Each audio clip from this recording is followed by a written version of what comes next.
ఓం శ్రీ గురుభ్యో నమః. ధనుర్మాసం అత్యంత పవిత్రమైన మాసంగా భావిస్తారు వైష్ణవులు. ఈ నెల రోజులు అత్యంత భక్తి శ్రద్ధలతో పూజిస్తారు వెంకటేశ్వర స్వామిని. ధనుర్మాసం రోజుల్లో అనగా ఈ దివ్య ధనుర్మాసం 12 మంది ఆళ్వార్లో శ్రీ ఆళ్వార్ అంటే గోదాదేవి ఒకరు. ఆమెను నాచియార్ అని కూడా పిలుస్తారు. రంగనాథుని స్తుతిస్తూ ఆండాళ్ళు రచించిన 30 పాసురాలను కలిపి తిరుప్పావై అంటారు. ఈ ఆళ్వార్ తాలూకా దివ్య ప్రబంధంలో తిరుప్పావై ఒక భాగం అన్నమాట. ఇప్పుడు మనం గోదాదేవి తాలూకా చరిత్రను తెలుసుకుంటాం. తిరుప్పావై అనే మాట వినగానే గోదాదేవి వాళ్ళ కళ్ళ ముందు సాక్షాత్కరిస్తుంది. గోదాదేవిని ఆండాలని కూడా పిలుస్తూ ఉంటారు. ఆమెను నాచ్యాలని కూడా పిలుస్తుండేవారు.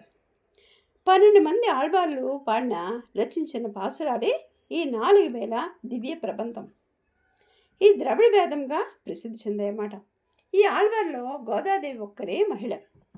రంగనాథుడిని భర్తగా పొందడానికి ధనుర్మాసంలో మార్గావళి వ్రతాన్ని ఆచరించిన సందర్భంలో వటపత్ర సాయిని కీర్తిస్తూ గోదాదేవి పాడిన పాసురాలు తిరుప్పావైగా 4000 ప్రబంధంలో నిబద్ధమయ్యాయి. ద్రవిడ వేదానికి తిరుప్పావై హృదయం లాంటిది. మహావిష్ణువు ఆజ్ఞ మేరకు సాక్షాత్తు శ్రీ మహాలక్ష్మి భూలోకంలో గోదాదేవిగా అవతరించింది. శ్రీ విష్ణు చిత్రవారి ముద్దు బిడ్డగా పెరిగి ఆండాలు అందరి హృదయాలను దోచుకుందన్నమాట. శృతి స్మృతుల మూలార్థాన్ని తేట పదాలతో తమిళంలో పాసురాలుగా పాడి ధనుర్మాస వ్రతాన్ని ఆచరించింది గోదాదేవి. ఆనాడు గోపికలంతా కూడా శక్తి స్వరూపణ శ్రీకృష్ణుణ్ణి ప్రియమైన చిలకాడు అనే దృష్టితో ఆరాధించేవారు. ఆయన్ను పొందగలిగారు. అదే దృష్టితోటి నారాయణ్ణి గోదాదేవి ఆరాధించిందన్నమాట.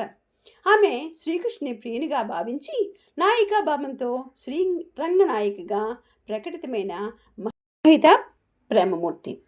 వైష్ణవ సాంప్రదాయం ప్రకారము శ్రీ ఆండాళ్ తమిళ్ను శ్రీవల్లిపుత్తూరులోని వటపత్ర సాయి మందిరంలో తులసీవనంలో కలియుగ ఆదిగా అనగా 93వ సంవత్సరంలో అవతరించింది.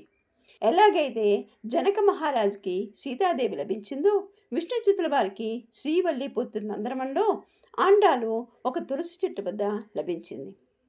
తమిళంలో కోదై అనే తులసిమాల అని అర్థం కాబట్టి తండ్రి ఆమెను కోదా అని పిలిచేవారు. క్రమేపీ ఆ పేరే గోదాగా మారింది. తండ్రి పెంపకంలో ఆమె అత్యంతమైన కృష్ణ భక్తితో పెరిగింది. విష్ణు చిత్రవారు ప్రతిరోజు తులసిమాలను తయారు చేసి ఒక బుట్టలో ఉంచి తిరిగి తన కార్యక్రమాలు పూర్తి చేసుకుని ఆ మాలను దేవాలయానికి తీసుకుని వెళ్ళి వటపత్ర సాయి మూర్తికి సమర్పించేవారు. తండ్రి గారి తెలియకుండా ఆమె రోజు ఆ మాలను ధరించి తాను భగవంతుని వివాహం ఆడడానికి సరిపోవునా అని అద్దంలో చూసుకొని మురిసేది. కొద్ది రోజులు తండ్రి గారికి ఆ మాలలో ఒక వెంట్రుక కనిపించగా గోదా ఆ మాలను ధరించిందని గమనించి ఆమెను కోపించి తనచే ఇన్ని రోజులు తప్పు జరిగిందని భావించి ఆ మాలను భగవంతునికి సమర్పించలేదు. ఆశ్చర్యంగా ఆ రోజు స్వప్నంలో స్వామి కనిపించి ఈరోజు తులసిమాలని ఎందుకు సమర్పించలేదని అడుగుతారు. తనకు భక్తులు తాకిన బహుమతులంటే ఇష్టమని చెప్తారు. ఒకసారిగా విష్ణు చిత్తుల వారు గోదా ఒక కారణ జన్మరాలని గమనించి నీవు మమ్మల్ని కాపాడడానికి వచ్చినావమ్మా అంటూ ఆండాలని పిలవటం మొదలుపెట్టాడు. ఆండాలంటే కాపాడడానికి వచ్చిందని అర్థం. అప్పటి నుండి ప్రతిరోజు ఆండాలు ధరించిన తులసిమాలనే స్వామికి సమర్పించేవాడు. గోదాదేవికి పెళ్లి వయసు రాగానే తండ్రి వరుణికై చింతించను. కానీ ఆమె కృష్ణుని మాత్రమే వివాహమాడుతానని పంతంతో చెప్పాను. కానీ తండ్రి గారు కృష్ణుడు ఉండేది ద్వాపరంలో నందగోకులం అనే ప్రాంతంలో అని, అది చాలా దూరం, కాలము కూడా వేరే అని చెప్పాను. తాను కృష్ణుని కేవలం అర్చామూర్తిగానే చూడవచ్చునని చెప్పాను. తండ్రి గారు వివిధ దివ్యక్షేత్రాల్లోని ఆయా మూర్తుల కళ్యాణ గుణగుణాలను కీర్తించను. తద్వారా గోదాదేవి శ్రీరంగంలో వేంచేసి ఉన్న రంగనాయకుల్ని వర్ణిగా తరించను.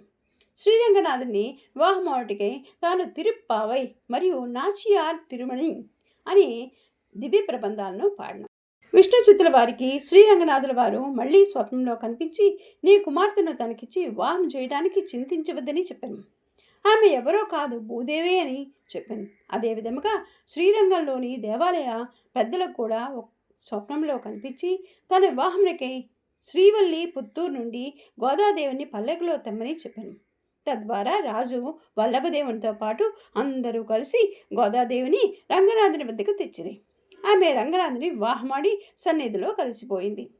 నిష్కల్మషమైన హృదయంతో తన హృదయాన్ని రంగనాథుడికి అర్పించుకుంటుంది గోదాదేవి. చివరి పాసురంలో పరిస్థితి చెబుతూ ఎవరైతే ఈ పాసురాన్ని గహనం చేస్తారో వారికి భగవంతుని అనుగ్రహం తప్పక కలుగుతుందని చెబుతుంది. ఆళ్వార్లు పాడిన నాలయేరా ప్రబంధంలో అంటే 4000 పాసురాల్లో గోదాదేవిని పాడిన 30 పాసురాలను అతి విశిష్ట స్థానము ఉంది. మార్గళి మాసంలో తిరుప్పావైలో ఉన్న మొత్తం 30 పాసురాలు రోజుకొకటి చొప్పున పారాయణ చేస్తారు. ఓం నమో నారాయణాయ నమః. ఓం నమో లక్ష్మీనారాయణాయ నమః.